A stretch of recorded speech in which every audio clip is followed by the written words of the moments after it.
আমি doctor SK বৈদ্য। আজকে আলোচনার বিষয় হচ্ছে ডায়াবেটিসে পায়ের যত্ন। নাম্বার 1, রোজ স্নানের সময় সম্ভব হলে আরেকবার রাতে ঠান্ডা বা ঈষদুষ্ণ গরম জল ও সাবান দিয়ে পা ভালোভাবে ধুয়ে নিন।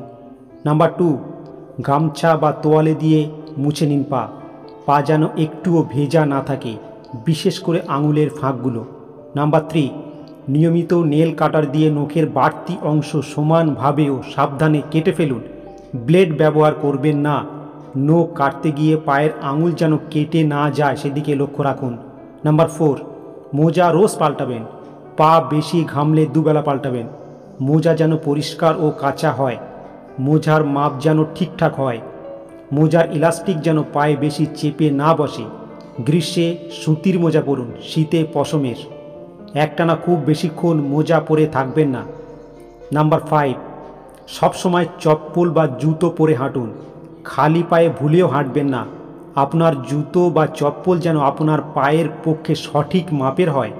হাঁটতে গেলে কোনো ব্যথা বা অস্বস্তি না হয়। পরে হাঁটলে পায়ে যেন ফোস্কা না পড়ে সেদিকে অবশ্যই লক্ষ্য রাখুন।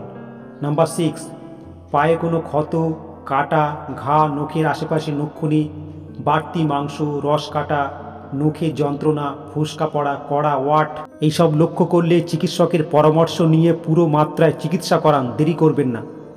নাম্বার 7, অসমান রাস্তা বা খানাকন্দে ভরা রাস্তায় সাবধানে হাঁটুন। পিচ্ছিল রাস্তায় চলাফেরা করুন সাবধানে। সিঁড়ি ওঠানামা করুন ধীরে সাবধানে, পায়ে যেন কোনো আঘাত না লাগে।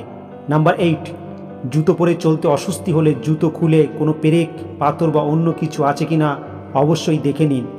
জুতো পরার আগে জুতোর ভেতরটা ভালো করে দেখতে ভুলবেন না। ধন্যবাদ।